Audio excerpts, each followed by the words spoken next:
ప్రార్థన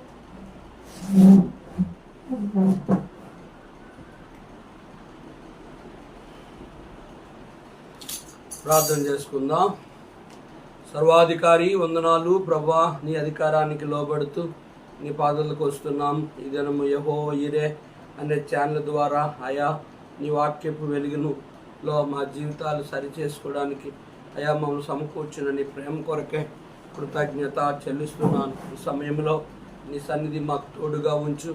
నీ కనికరము చేత మాతో మాట్లాడు. ఇదిగో ఒరిస్సా రాష్ట్రం కొరకు ప్రార్థిస్తున్నాను ప్రభా. రాష్ట్రంలో ఉన్న నీ ఏర్పాట్లను వారిని రక్షించు, నరకము నుంచి విడిపించు. దేవాని పరలోక రాజ్యానికి ఎవరినైతే నీ ఎన్నుకున్నావో, నిర్ణయించావో, పిలిచావో అయా వారిని సిద్ధపరిచి నీ కనికరము చేత రాష్ట్రంలో ఉన్న వారందరి కొరకు ప్రార్థిస్తున్నాను. ఏ వ్యక్తి నశించిపోట అయా నీకు ఇష్టం లేదు. ఎవరు అనాథులుగా ఉన్నారో వారి పట్ల కూడా కనికరము చూపమని, నీ వాక్య వెలుగులో మాతో మాట్లాడమని యేసు నామములో అడిగి వేడుకుంటున్నాము తండ్రి, ఆమేన్. 398వ పాటలో 2 చరణాలు పాడదాం.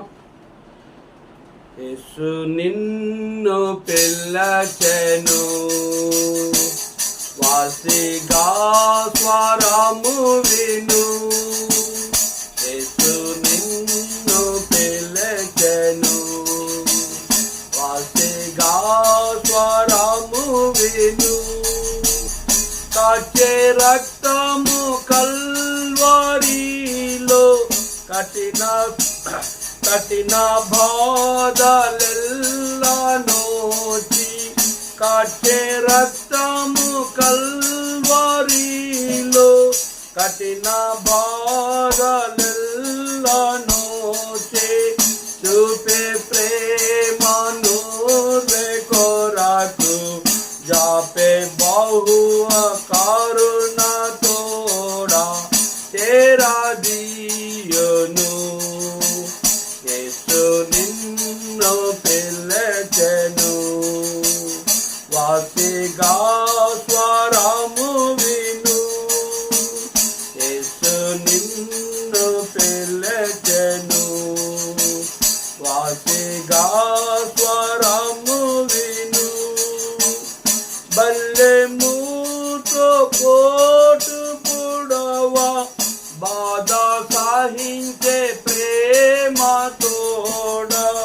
బల్లెముతో కోటు పుడవా బాధ సహించే ప్రేమ తోడ. సమాప్తమని తలను వంచే సర్వలోక సృష్టికర్త చాటు చేరుము. యేసు నిన్ను పిలచెను, వాసిగా స్వరము విను. యేసు నిన్ను పిలచెను, వాసిగా స్వరము విను.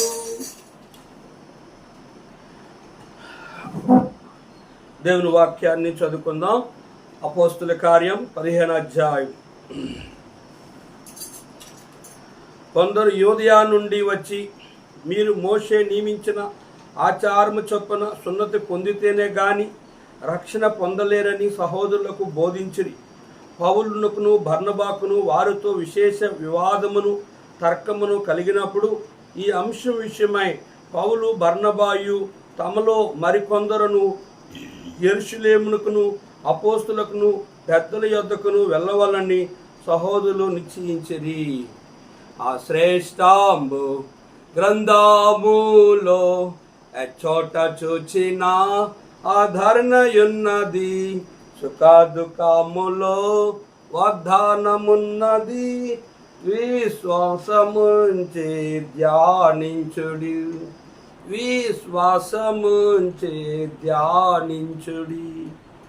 ప్రభునందు ప్రియమైన దేవుని బిడ్డలారా, దేవుని సేవకులారా, అన్యజనులైన మా ప్రియులకు ప్రభువైన యేసుక్రీస్తు నామములో శుభములు లేదా వందనాలు తెలియజేస్తున్నాం. ఈ అపోస్తుల కార్యం 15వ అధ్యాయాన్ని ధ్యానించే ముందు 14వ అధ్యాయము 14:27 చూస్తే, వారు వచ్చి సంఘమును సమకూర్చి దేవుడు తమకు తోడయ్యుండి చేసిన కార్యములన్నీ అన్యజనులు విశ్వసించుటకు ఆయన ద్వారము తెరచిన సంగతి వివరించిరి. పిమ్మట వారు శిష్యుల యొద్ద బహుకాలము గడిపిరి. గనుక అంతియొక్కు వచ్చి పౌలు బర్నబాలు కొంతకాలము అంతియొక్కులో ఉండి దేవుడు మాకు ఎట్లా తోడున్నాడు, ఎట్లా సంఘాన్ని సమకూర్చాడు, ఏ రీతిగా అనేక మంది అన్యజనులు విశ్వసించారు, ఆయన ఆ రీతిగా దేవుని సువార్తలు ఆయన ద్వారాలు తెరిచాడు అని చెప్పి కొన్ని సంగతులు జరిగిన విషయాలు చెప్పి అంతియొక్కలో కొంతకాలము పౌలు బర్నబా అపోస్తుల దగ్గర ఉన్నారు. కనుక ఇది ఏమని సూచిస్తుంది అంటే, కనుక సంఘములో అపోస్తుల్లో అంతియొక్కలో ఉన్న సంఘములోను అపోస్తులు పెద్దలు అక్కడున్న దేవుని సంఘముతో కొంతకాలము వారు సహవాసం చేశారు. కనుక దేవుని సంఘములో మరి సహవాసం చేయటం అనేది పరిచారకులుగా దేవుని సేవకులు బయటకు పంపబడిన వారు కొంతకాలం ఉన్నప్పుడు అనేక విషయాలు వారు అర్థం చేసుకొని తెలుసుకొని ఇతర ప్రాంతానికి వెళ్ళినప్పుడు అది వారి ఆత్మీయ జీవితాన్ని సేవా పరిచర్యలో ఎంతగానో ఉపయోగపడుతుంది. కానీ ఇక్కడ మనం గమనిస్తే 15వ అధ్యాయంలో అక్కడి నుండి అంతియొక్క నుండి కొందరు యోదయ నుండి వచ్చి, మీరు మోషే నియమించిన ఆచారము చొప్పున సున్నతి పొందితేనే గాని రక్షణ పొందలేరని సహోదరులకు బోధించిరి. ఇక్కడ కొంతమంది వచ్చి యోదయ నుండి వచ్చి, మీరు మోషే నియమించిన ఆచారముల చొప్పున సున్నతి పొందితేనే గాని మీరు రక్షణ పొందలేరు అని చెప్పారు. కనుక దీని విషయంలో మోషే ఆచారమును మోషే నియమించిన ధర్మశాస్త్రాన్ని మీరు పట్టించినట్లుగైతే, మీరు అబ్రహాము సంతానం నుంచి వచ్చిన వారు గనుక మీరు అబ్రహాము తనను తన కుమారుడు తన యొక్క పనివారికి తన సంతతి వారికి సున్నతి కలిగి చేశాడు గనుక మీరు కూడా సున్నతి పొందితేనే కానీ మీరు పరలోక రాజ్యానికి వెళ్ళరు అని కొంతమంది అక్కడ వారికి బోధించినట్లుగా మనం చూస్తున్నాం. 2వ వచనంలో పౌలు బర్నబాకును వారితో విశేష వివాదమును తర్కమును కలిగినప్పుడు ఈ అంశం విషయమై పౌలు బర్నబాయు తమలో మరికొందరును యెరూషలేమునకు అపోస్తుల యొద్దకును పెద్దల యొద్దకు వెళ్ళవలని సహోదరులు నిశ్చయించిరి. వచ్చిన వారేమో అన్యజనులు మోషే నియమించిన ఆచారాలను పొంది ఆచారం చేసి మోషే నియమించిన సున్నతి పొందాలని, ఇక్కడ అన్యజనులు కొత్తగా వచ్చిన వారికి ఈ ఆజ్ఞను ఈ రీతిగా వారు కఠినముగా చెప్పడము మంచిది కాదు, ఈ విషయాన్ని తెలుసుకుందామని చెప్పి పౌలు బర్నబా యెరూషలేమునకు వెళ్ళారు. యెరూషలేములో అపోస్తులు ఉన్నారు, పెద్దలు ఉన్నారు, దేవుని సంఘం ఉంది. వారి దగ్గరికి వెళ్ళి ఈ వివాదము, ఈ యొక్క తర్కము, ఈ యొక్క అంశం విషయంలో అన్యజనులు కొత్తగా వచ్చిన వారి విషయంలో మనము బాధ పెట్టకుండా వారు మోషే నియమించిన ఆచారాలను లేదా మోషే ఇచ్చిన సున్నతిని పొందాలని మనం వారికి బలవంతం చెప్పాలా లేదని మొదటగా మనము తెలుసుకుందామని చెప్పి వారు యెరూషలేముకు వెళ్తూ వచ్చారు.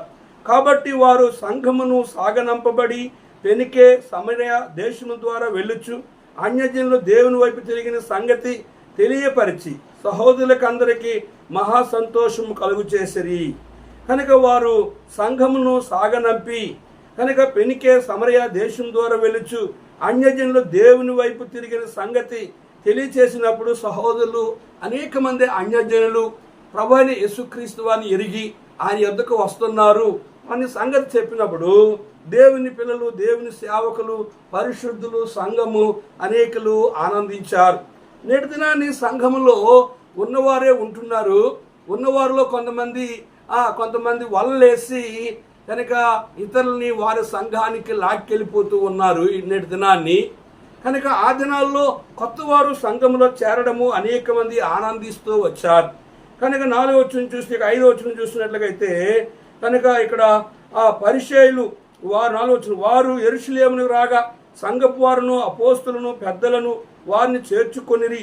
దేవుడు తమకు తోడయ్యుండి చేసినవన్నీ వివరించిరి. పరిసయ్యుల తెగలో విశ్వాసులైన కొందరు లేచి అన్యజనులకు సున్నతి చేయింపవలననియు మోషే ధర్మశాస్త్రము గైకొనుడని వారికి ఆజ్ఞాపింపవలనని చెప్పరి. 4వ వచనం చూసినప్పుడు వాళ్ళు సంఘమును సమకూర్చి దేవుడు తమకు తోడని విషయం చెప్పినప్పుడు పరిసయ్యుల తెగలో కొంతమంది విశ్వాసులు లేచి కనుక అన్యజనులు సున్నతి చేయింపాలి, వారి మోషే నియమించిన ఆచారములను, ధర్మశాస్త్రాన్ని, దేవుని వాక్యాన్ని గైకొనాలి అని చెప్పి వారికి ధర్మశాస్త్రాన్ని గురించి ఆజ్ఞాపింపవాలని, గైకొని చెప్పవాలని ఆజ్ఞాపించారు. కనుక ఆలోచన చేస్తే అప్పుడు అపోస్తులను, పెద్దలను ఈ సంగతిని గురించి ఆలోచించి కూడి వచ్చిరి. బహు తర్కమును జరిగిన తర్వాత పేతురు లేచి వారితో ఇట్లను. కనుక చాలామంది దీని గురించి, అన్యజనులు కొత్తగా వచ్చిన వారికి ధర్మశాస్త్రం గురించి, సున్నత గురించి, క్రైస్తవ ఆచార నియమ నిబంధనల గురించి వారిని తొందరపాటు చేయకూడదని కొంతమంది పౌలు, బర్నబాలు ఉద్దేశం. కనుక వారి విషయంలో అపోస్తుల దగ్గరికి యెరూషలేముకు వచ్చినప్పుడు అక్కడ పేతురు లేచి ఈ రీతిగా దేవుని వాక్యాన్ని చెప్తూ వచ్చాడు. 7వ వచనం, సహోదరులారా, ఆరంభమందు అన్యజనుల నా నోట సువార్త వాక్యం విని విశ్వసించలాగిన మీలో నన్ను దేవుడు ఏర్పరచుకొనని మీకు తెలియను. మరియు హృదయములను ఎరిగిన దేవుడు మనకు అనుగ్రహించినట్టుగానే వారికిని పరిశుద్ధాత్మను అనుగ్రహించి వారిని గురించి సాక్ష్యం ఇప్పించెను. వారి హృదయములను విశ్వాసము వలన పవిత్రపరిచి మనకును వారికిని ఏ భేదమైనను కనపరచలేదు. గనుక మన పితరులైనను మనమైనను మోయలేని కాడిని శిష్యుల మెడ మీద పెట్టి మీరెందుకు దేవుని శోధించుచున్నారు, ఇక్కడ శోధించున్నారు అని పేతురు నిలబడి ఇలాగ అన్నాడు. నా ఆరంభమందు దేవుని వాక్యం నా నోటి నుండే వచ్చింది కనుక నేను దేవుని వాక్యం ధైర్యంగా బోధించాను. మొదటిసారి 3,000 మంది, రెండోసారి 5,000 మంది రక్షించబడ్డారు. దేవుడు మనల్ని ఏర్పరచుకున్నాడు, దేవుడు మనకు తోడై ఉన్నాడు. కనుక వచ్చిన వారు, కొత్తగా వచ్చిన వారు హృదయాలను ఎరిగిన దేవునికి మనకును అనుగ్రహించినట్టుగా కనుక ఆ ప్రారంభ దినాల్లో వారు అపోస్తుల 2వ అధ్యాయంలో పరిశుద్ధాత్మ వరకు వచ్చింది. అపోస్తుల 10వ అధ్యాయంలో పేతురు ఇంట్లో పరిశుద్ధాత్మ దిగింది. పేతురు అదే విషయం చెప్తున్నాడు. కనుక గత కాలంలో కనుక ఇప్పుడు కూడా పరిశుద్ధాత్మ మనల్ని ఆవరిస్తూ ఉంది. కనుక పరిశుద్ధాత్మ అనుగ్రహించి వారిని గురించి సాక్ష్యం ఇచ్చింది. కొత్తగా వచ్చిన వారిని గురించి కూడా వారిని కూడా దేవుడు ఏర్పరచుకున్నాడు. వారి విషయంలో మనం కలవరం చేయొద్దు. వారికి గనుక విశ్వాసం వలన పవిత్రపరిచి మనకును వారికి ఏ భేదము కనపరచలేదు. దేవుడు కనుక మనకెలాగా ఆయన పరిశుద్ధాత్మ అనుగ్రహించాడో కొత్తగా వచ్చిన వారు కూడా పరిశుద్ధాత్మ అనుగ్రహించే దేవుడు గనుక వారికి ఏ భేదమైనను ఆటంకమైనను కలుగు చేయకూడదు. కనుక మన పితరులైన మనమైన మోయలేని కాడిని మెడ మీద పెట్టి మీరెందుకు ఆ దేవుని శోధిస్తున్నారు, మీరెందుకు పలుమారులు మనల్ని దేవుడు ఏర్పాటు చేసుకున్నాడు, వారిని ఏర్పాటు చేసుకోలేదు అన్నట్టుగా మీరు వారి గురించి మాట్లాడొద్దని ఆ పేతురు వారందరి మధ్య నిలబడి బహుధైర్యముగా దేవుని వాక్యం చెప్పినప్పుడు ప్రభు అయిన యేసు కృప చేత మనం రక్షణ పొందుదమని నమ్ముచున్నాము కదా, అలాగే వారును రక్షణ పొందుదురని చెప్పాను. మనల్ని ఎలాగైతే ఆయన రక్షించుకున్నాడో కనుక ఆ పరిశుద్ధాత్మ ద్వారా కనుక అన్యజనులైన వారిని మీద కూడా పరిశుద్ధాత్మ ఎట్లా కుమ్మరించాడో కనుక ఆ రీతిగా ఇప్పుడు వచ్చిన వారిని కనుక పరిశుద్ధాత్మ వారి మీద కుమ్మరించబడ్డది. దేవుడు వారిని ఏర్పరచుకున్నాడు. ఆయన వాళ్ళను పరిశుద్ధాత్మ నింపాడు, వారిని విశ్వాసులుగా తీర్చిదిద్దాడు. వారు దేవుడు ఏర్పరచుకున్న వారని పేతురు మరొక పర్యాయము సంఘములు అక్కడున్న వారందరూ కూడా స్పష్టంగా తెలియచేస్తూ వచ్చాడు. అంతటా జనసమూహమంతయు ఊరకుండి బర్నబాయు పౌలు తమ ద్వారా దేవుడు అన్యజనుల్లో చేసిన సూచక్రియలను అద్భుతములను వివరించగా ఆలకించిరి. పౌలు బర్నబా పలు స్థలాలకు వెళ్ళినప్పుడు పరిశుద్ధాత్మ దేవుడు ఎట్లా మమ్మల్ని వాడుకున్నాడు, ఎట్లా అన్యజనులు ప్రభుని అంగీకరించారు, ఎట్లా వారు పరిశుద్ధాత్మ వాళ్ళ మీద కుమ్మరించబడ్డది, ఎటువంటి మార్పు కలిగి వారు ప్రభు దగ్గరికి వచ్చారో, వారి జీవితాల్లో అద్భుత ఆశ్చర్య కార్యాలు జరిగిన వాటన్నిటి కూడా అపోస్తులు అందరి ఎదుట వివరిస్తూ వచ్చాడు పేతురు. వారు చాలించిన తర్వాత యాకోబిట్లను, సహోదరులారా నా మాట ఆలకించుడి, అన్యజనుల్లో నుండి దేవుడు తన నామము కొరకు ఒక జనమును ఏర్పరచుకున్నటకు వారిని ఎలాగూ మొదట కటాక్షించునో సిమియోను వివరించి ఉన్నాడు. గనుక ఇక్కడ యాకోబు లేచి ఈ రీతిగా చెప్తుండు, సహోదరులారా నా మాట ఆలకించండి, అన్యజనుల నుండి దేవుడు తన నామం కొరకు జనమును ఏర్పరచుకున్నటకు ఎలాగ మొదట కటాక్షించాడో ఆ రీతిగానే ఈ రోజుల్లో కూడా అన్యజనుల మీదకి దేవుడు ఏర్పాటు చేసుకున్న ప్రజలు ఒక జనమే కాక ఆయన ప్రపంచంలో ఉన్న సర్వ మానవాళ్ళు కూడా ఆయన ఏర్పరచుకున్నాడు కనుక అది పేతురికి చూపించిన దర్శనము. ఒక యూదుడికే దేవుడు కాదు, ఒక కొర్నేలికే దేవుడు కాదు. ఆయన దగ్గరికి ఏ ప్రజలు వచ్చినప్పుడు కూడా, ఎటువంటి ఆ ప్రజలు వచ్చినప్పుడు కూడా ఆయన అంగీకరించినప్పుడు మనం ఎవరు అడ్డగించడానికని చెప్పి ఇక్కడ యాకోబు సహోదరులందరికీ తెలియజేస్తూ సిమియోను కూడా వివరిస్తూ వచ్చాడు. సిమియోను ఎవరు? ప్రభు అయిన యేసుక్రీస్తు వారు ఆయన ఏ రీతికి ఈ భూమి మీదకి వచ్చాడో, ఆయన జన్మలో నుంచి ఎలాగంటే యేసు ప్రభు వారు ఆయన అన్యజనుల్లో నుంచి ఏ రీతిగా ఆయన జననము, ఆయన ఏ రీతిగా జన్మించాడో, ఏ రీతిగా ఆయన ఈ భూమి మీదకి వచ్చాడో దాన్ని వివరిస్తూ వచ్చాడు. 15వ వచనంలో చూస్తే 16వ వచనంలో, ఆ తరువాత నేను తిరిగి వచ్చుదును, మనుషుల్లో కడమవారును నా నామము ఎవరికి పెట్టబడునో ఆ సమస్తమైన అన్యజనులను ప్రభువును వెదుకున్నట్లు పడిపోయిన దావీదు గుడారమును తిరిగి కట్టిదునని, దాన్ని పాడైన వాటిని తిరిగి కట్టి దాన్ని నిలువబెట్టుదునని అనాది కాలము నుండి ఈ సంగతులను తెలియపరిచి ప్రభు సెలవిచ్చి ఉన్నాడు అని వ్రాయబడి ఉన్నది. కానీ ఇక్కడ చూసినట్లయితే కనుక 15వ వచనంలో ఇందుకు ప్రవక్తల వాక్యములు సరిపడినవి. ప్రవక్త అయిన సిమియోను కూడా ప్రభు అయిన యేసుక్రీస్తు వారు వంశావళి గురించి, ఆయన జననము, ఆయన మరణము, ఆయన పునరుద్ధానము గురించి యోసేపుకి మరియకి అక్కడున్న యెరూషలేములో ఆయన దగ్గరికి వచ్చిన వారికి ఏ రీతిగా వివరిస్తూ వచ్చాడో ఆ రీతిగా నేటి దినములో కూడా ప్రవక్తల వాక్యములు సరిపడ్డాయి. కనుక ఇక్కడ ప్రవక్త ఏం చెప్పాడు ఇక్కడ చూస్తే, ఆ తరువాత నేను తిరిగి వచ్చుదును. అంటే ఎవరు తిరిగి వస్తారంటే ఇది ప్రవచనం. ప్రభు అయిన యేసుక్రీస్తు వారు తిరిగి వస్తారని ప్రవచనం. మనుషుల్లో కడమవారును నా నామము ఎవరికి పెట్టబడనో ఆ సమస్తమైన అన్యజనులను ప్రభువును వెతుకున్నట్లు.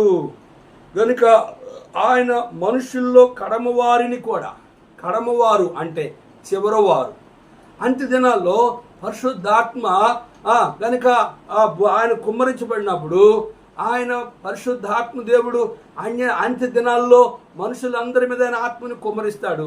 కనుక అంత్య దినాల్లో పరిశుద్ధాత్మ కనుక యవనుల మీద, పరిశుద్ధాత్మ వృద్ధుల మీద ఏరుగా కుమ్మరించబడతాదో కనుక యావేలు సెలవిచ్చాడని పేతురు అపోస్తలుల 2వ అధ్యాయంలో తెలియజేసిన విషయం మనం విన్నాం. నా నామము ఎవరికి పెట్టబడనో ఆ సమస్తమైన అన్యజనులను ప్రభువును వెదుకున్నట్లు. కానీ ఇక్కడ గమనిస్తున్నట్లే నా నామం ఎవరికి పెట్టబడనో, ఎవరి నామము? యేసు నామము. కనుక యేసు నామము ఎవరికి పెట్టబడ్డదో ఆ సమస్తమైన అన్యజనులు ప్రభువుని వెదుకున్నట్లు. ఆ సమస్తమైన అన్యజనులు. ఒకప్పుడు యేసు ప్రభువు వారు యూదులకే దేవుడు అనుకున్నాడు పేతురు. ఒకప్పుడు కనుక అన్యజను వాడిని ముట్టుకోకూడదని ఆ కొర్నేలికి చెబుతూ వచ్చాడు. కానీ ఇక్కడ చూసినట్లయితే సిమియోను వివరించే విషయాన్ని మనం గమనిస్తే ఆ సమస్తమైన అన్యజనులను ప్రభువును వెదుకున్నట్లు. ఎవరు వెదుకున్నారు? అన్యజనులు ప్రభువు సువార్త విని వెదుక్కుంటూ ఆయన దగ్గరికి వచ్చి రక్షించబడి మోషే నియమించిన ఆచారమును, ధర్మశాస్త్రమును, మోషే నియమించిన సున్నతిని వీరు కలిగి ఉండాలి.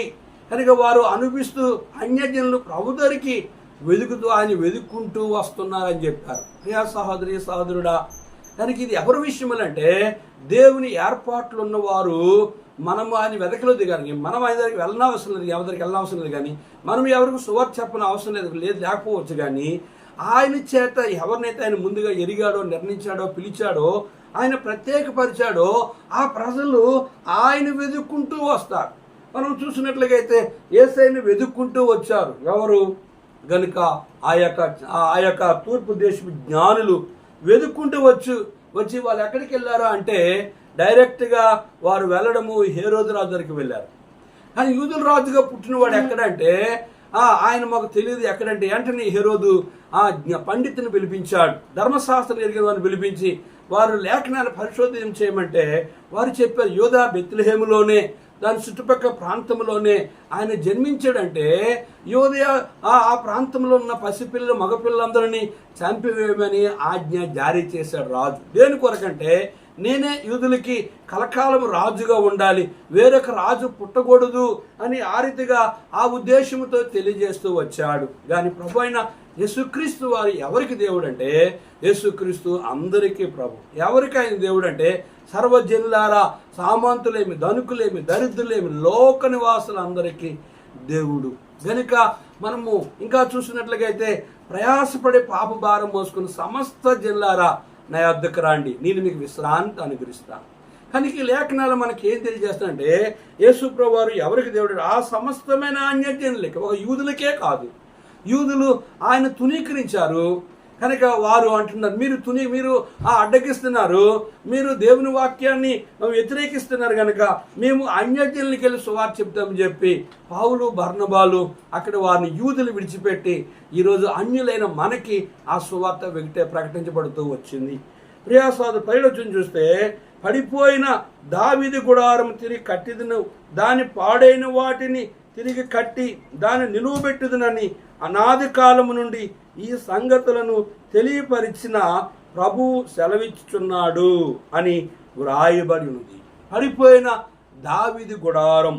దావీదు తన జీవితంలో ఒకసారి పడిపోయాడు కనుక బెత్షెబా విషయంలో చచ్చినంత వరకు కూడా, ఆయన భూమి మీద చనిపోయిన దినం వరకు కూడా అనుదినము ఆయన పశ్చాత్తాపడుతూ తన ఇంటిని కట్టుకుంటూ తన పిల్లల్ని దేవుని మార్గములో, ఆయన ధర్మశాస్త్రములో ప్రవక్తలు లేఖనాలను వినమని తెలియజేస్తూ దావీదు చివరి దినం వరకు కూడా, దావీదు నా హృదయానుసారుడు, దావీదు నా ఇష్టడైన మనుష్యుడు కనుక నా ఇల్లంతట్లో నమ్మకమైన వాడు అన్నట్టుగా దావీదు తన గుడారమైన తన వ్యక్తిగత జీవితాన్ని ఎవరి చేతిలో పెట్టుకుని బెత్షెబా తర్వాత పడిపోయిన తన గుడారాన్ని తిరిగి కట్టుకుంటూ వచ్చాడంటే, కేవలం ప్రభువుకి తన చెయ్యి అప్పగించాడు, కేవలంగా ప్రభు మీద ఆధారపడ్డాడు.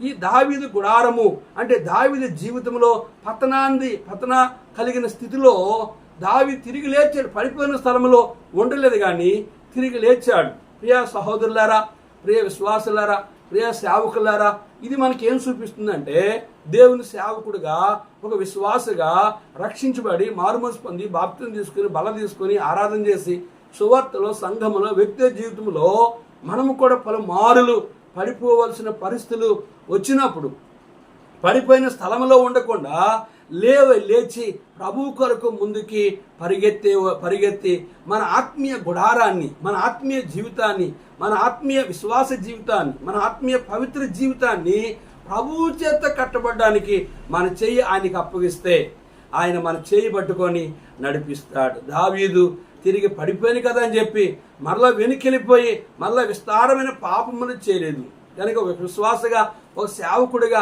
ఏ విషయములైనా నీలో అవిధేయతున్నట్టుగైతే నీ ఆత్మీయ గుడారం, నీ శరీర సంబంధమైన శరీరంతో ఏ విషయములైనా పడిపోయినప్పుడు కనుక నీతిమంతుడు 7 మార్లు పడిపోయిన తిరిగి లేస్తాడు అని లేఖనాన్ని మనం ఎరిగిన వారమే. అలాగనే మనం కోరుండి పడిపోకూడదు. దావీదు పడిపోవడానికి అవకాశం వచ్చింది, దాన్ని తన గుడారాన్ని తిరిగి కట్టుకున్నాడు. యోసేపు పడిపోవడానికి అవకాశం వచ్చింది కనుక యోసేపు శత్రువైన సాతానికి ఆ పొత్తిఫొర భార్యకి అవకాశం ఇవ్వక దేవునికి భయపడ్డాడు.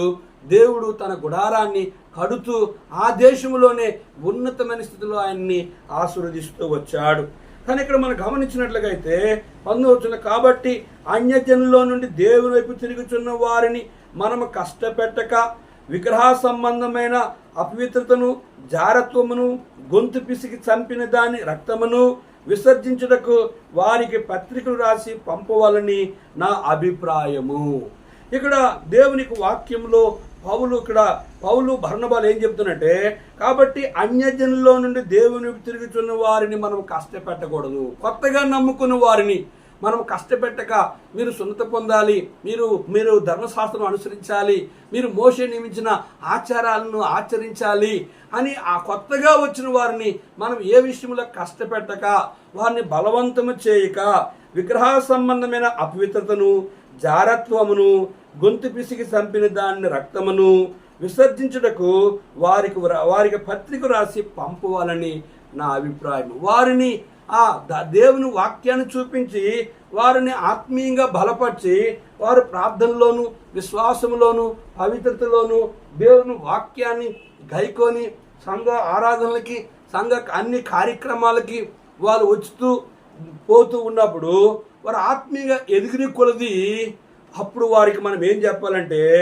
విగ్రహ సంబంధమైన వాటిలో మీరు పాల్గొకూడదు, అపవిత్రమైన కార్యాల్లో మీరు పాల్గొకూడదు, కనుక మీరు జారత్వములు చేయకూడదు. కనుక పెళ్లి కాకముందు చేసే తప్పుల్ని జారులు అంటారు. గొంతు పిసికి చంపిన దాని రక్తమును మీరు తినకూడదు. కానీ గొంతు పిసికిన చంపిన దాని రక్తము చేత వండిన మాంసాలు మీరు తినకూడదు. ఎందుకు గొంతు కొయ్యాలి, ఎందుకు పేక్ కొయ్యాలి, రక్తాన్ని ఎందుకు కొలికించాలంటే లేవి కాండంలో రక్తము ప్రాణం, రక్తంతో ఉడికిన దాన్ని దేనిని తినకూడదని ధర్మశాస్త్రం సెలవిస్తుంది. కనుక ఏబేలు చనిపోయాడు కానీ ఏబేలు రక్తం మొరపెట్టింది. కనుక దేవుడు అన్నాడు, కయ్యేను నీ తమ్ముడని ఏబేలు రక్తం నాకు మొరపెడుతుంది, కనుక నీ తమ్ముడు నువ్వే చంపివేశావు అని చెప్పినప్పుడు కయ్యేను అబద్ధమాడుతూ వచ్చాడు. కనుక ప్రియ సహోదరి సహోదరుడా, కానీ ఇక్కడ గమనించవలసిన ఏంటంటే విగ్రహ సంబంధమైన అపవిత్రతను లోనికి, విగ్రహ సంబంధమైన కార్యక్రమాలలోనికి, ఆ యొక్క హిందూ సంబంధమైన విగ్రహ సంబంధమైన కార్యాల్లోనికి మనం వెళ్ళకూడదు. రెండోది అపవిత్రమైన కార్యాలు మనం చేయకూడదు. మూడోది జారత్వము చేయకూడదు. నాలుగు గొంతు పిసికి చంపిన దానిని రక్తమును విసర్జించాలి. ఇటువంటి వాటిని తినకుండా ఉండాలని కొత్తగా వచ్చిన వారికి పత్రిక రాయాలి, వారికి ఉత్తరం రాయాలి, వారికి దేవుని వాక్యాన్ని లేఖనాలని చూపించాలి. దాని భక్సింగ్ గారు ప్రభువు నమ్ముకొని కొంతకాలానికి తన తండ్రి ఉత్తరం రాశాడు. నేను ప్రభు అయిన యేసుక్రీస్తు వారిని నమ్ముకోగలిగానని చెప్పి ఆదికాండం నుంచి ప్రకటన గ్రంథం వారు కూడా చాలా వాక్యాలు రాస్తూ తన అనుభవాలు రాస్తూ మన ఊర్లో ఉన్న పాస్టర్ గారి దగ్గరికి వెళ్ళు, ఆయన బైబిల్ ద్వారా ఈ విషయాలన్నీ నీకు వివరిస్తారని చెప్పినప్పుడు భక్సింగ్ గారు వాళ్ళ నాన్నగారు ఆ ఉత్తరం అందిన వెంటనే ఆ ఊర్లో ఉన్న సేవకుని దగ్గరికి వెళ్ళి ఆ భక్సింగ్ గారు రాసిన వాక్యాలు అన్నిటినీ ఆ సేవకుడు చెప్పినప్పుడు ఆ తండ్రి అర్థం చేసుకున్నాడు, నా కుమారుడు సంపూర్ణ సమాధానం పొందాడు, నా కుమారుడు సృష్టికర్తను దేవుని ఎరిగాడు అని చెప్పి తన తండ్రి హృదయంలో సంతోషిస్తూ వచ్చాడు. కనుక ఆ రీతిగా మనము వారిని కొంతకాలము క్రమముగా వారిని ఆత్మీయంగా ఉజ్జీవింపచేసి క్రమముగా వారికి ఇది తప్పు, ఇది చేయకూడదు, ఇది తినకూడదు, ఇక్కడ వెళ్ళకూడదు అని మనం చెప్పాలి తప్ప కొత్తగా వచ్చిన వారిని బలవంతం చేసి వారిని మనము కష్టపెట్టకూడదు అనేది ఇక్కడ అపోస్తుల యొక్క అభిప్రాయం. ఏలనగా సమాజ మందిరములో ప్రతి విశ్రాంతినమున మోషే లేఖనమును చదువుట వలను మునిపిటి తరమ నుండి అతని నియమమును ప్రకటించువారు ప్రతి పట్టణంలో ఉన్నారని చెప్పాను. ఇక్కడ ఏం చెప్పారంటే సమాజ మందిరములో ప్రతి విశ్రాంతినాన్ని మోషే లేఖనాలను చదువుట వలన మునిపిటి తరమ నుండి అతని నియమమును ప్రకటించువారు ప్రతి పట్టణంలో ఉన్నారు. ఆసియా అంతంతటిలో ఆ రోజుల్లో దేవుని మందిరాలు లేక కనుక గృహాల్లోని లేదా సమాజ మందిరంలోని దేవుని వాక్యం బోధిస్తూ ఏం చెప్పారంటే ప్రతి విశ్రాంతిని మోషే లేఖనాలను ధర్మశాస్త్రాల గురించి చెప్పారు. రెండోది దేవుని వాక్యం చదవమని చెప్పారు. మూడోది మునిపిటి తరమ నుండి, మనమే కాదు మునిపిటి తరమ నుండి కనుక అబ్రహాము తరమ నుండి లేదా ఇస్సాకు తరము నుండి యాకోబు తరము నుండి కూడా లేఖనాన్ని పరిశోధిస్తూ ఉన్నారు అనే విషయాన్ని ఇప్పుడు కూడా ప్రతి పట్టణంలో కూడా దేవుని వాక్యాన్ని చదివి గైకొని అనుసరించి సత్యవాక్యాన్ని సరిగా అర్థం చేసుకొని కనుక వారు ప్రభు కొరకు ఆత్మీయంగా ఉజ్జీవంపడేవారుగా ఉన్నారు. కనుక అట్టి వారిని విషయంలో కనుక వారిని మరి పత్రిక రాయాలి, ఉత్తరం రాయాలి. వారు ఉన్నవారిని కష్టపెట్టకూడదు, వారిని ఏ విషయంలో ప్రభు దగ్గరకు వచ్చిన వారిని ప్రభుకు దూరం చేయకూడదు అనేది అపోస్తుల యొక్క ముఖ్య ఉద్దేశం. ప్రియ సహోదరి సహోదరుడా, ప్రియ దేవుని సేవకులారా, మన దగ్గర కొత్తగా వచ్చిన వారి విషయంలో కనుక మనం ఖచ్చితంగా కనుక వారిని సరైన ఆత్మీయ జీవితంలో, విశ్వాస జీవితంలో, పవిత్ర జీవితంలో లోకము చీకటైతే ప్రభువైన యేసుక్రీస్తు వారు వెలుగు కనుక ఆయన వెలుగులోని దేవుని వాక్యాన్ని చెప్పి వారిని సరిచేసినప్పుడు వారు ఆత్మీయంగా ఉద్యమం పడతారు, వారు ఆత్మీయంగా ప్రభు కొరకు బ్రతుకుతారు, వారు మళ్ళా వెనికి వెళ్ళరు. వారు మనం ఒక లోకంలో ఈ లోకాన్ని విడవచ్చు, కానీ మన వెనుక వచ్చిన వారిని ప్రభువు వెతుక్కుంటూ వారిని తీసుకొచ్చి ప్రభు దగ్గరికే ప్రభువే వాళ్ళని ఆయన దగ్గర తీసుకొచ్చారు కనుక వాళ్ళు ప్రభు కొరకు రోషం కలిగి బ్రతుకుతారు. ఆ రీతిగా మనల్ని మన జీవితాలని పరీక్షించుకొని బర్నబా పౌలు వాళ్ళు గనుక యెరూషలేముకి వచ్చి ఈ విషయాలన్నీ అపోస్తులతోనూ పెద్దలతోనూ అపోస్తులు అక్కడున్న సంఘముతోనూ వివరించినప్పుడు వారి జీవితాల్లో జరిగిన అనుభవాలన్నీ కూడా వారికి చెప్పినప్పుడు అందరూ కూడా ఒక నిర్ణయానికి వచ్చి సత్యవాక్యాన్ని పేతురు స్పష్టముగా వారికి తెలియజేశారు. అలాగే దేవుని వాక్యము ఆదికాండం ప్రకటన గ్రంథం వారు కూడా బాగా చదవాలి కనుక చదవబడిన వాక్యాన్ని అర్థం చేసుకోవాలి. వాక్యాన్ని ఎక్కువ చదివితే సేవకుడు చెప్పినప్పుడు లేదా బైబిల్ చదివినప్పుడు నీకు వాక్యం బాగా చెప్పినప్పుడు అర్థమవుతుంది కనుక నీ మనోనేత్రము తెరువబడుతుంది. నీ దేవుని వాక్యము పరిశుద్ధాత్మ దేవుడే నీకు నేర్పించాలి తప్ప ఈ గ్రంథాన్ని ఈ భూలోకము చదువులన్నీ చదివినా ఈ గ్రంథాన్ని వివరించుట ఎవరికి సాధ్యం కాదు. అది ఎవరికంటే ఒక పరిశుద్ధాత్మ దేవునికే దేవుని వాక్యాన్ని వివరించే దేవుని వాక్యాన్ని అర్థం చేసుకునే జ్ఞానం ఇచ్చేది ఎవరంటే పరిశుద్ధాత్మ దేవుడే. ఆ రీతిగా ఆ పరిశుద్ధాత్మ దేవుని మీద మనం ఆధారపడి అనుదినము ఆయన కొరకు కనుక ప్రభువు కొరకు విశ్వాసముతో బ్రతుకుదాం. ప్రార్థన చేసుకుందాం. జీవగల తండ్రి, కొన్ని మాటలు అపోస్తుల దినాల్లో మా ప్రియులు దేవా వారు కొత్తగా వచ్చిన వారిని కష్టపెట్టకూడదని సత్యవాక్యాన్ని బోధించి వారిని ఆత్మీయంగా ఉజ్జీవింప చేసినందుకు కృతజ్ఞత చెల్లిస్తూ నీ రాకడ కొరకే మమ్మల్ని బలపరచమని యేసు నామములో అడిగి వేడుకుంటున్నాం తండ్రి, ఆమేన్. మన పరమతండ్రి దేవుని ప్రేమయు కుమారుని యేసుక్రీస్తు వారి కృపయు పరిశుద్ధాత్మ యొక్క అన్యోన్య సహవాసము తను ప్రేమించి వారికి కూడిన మనకు తోడుండి ఆశీర్వదించునుగాక, ఆమేన్. యేసు నిన్ను పిలిచెను, వాసిగా స్వరము విను. యేసు నిన్ను పిలిచెను, వాసిగా స్వరము విను. Praise the lord.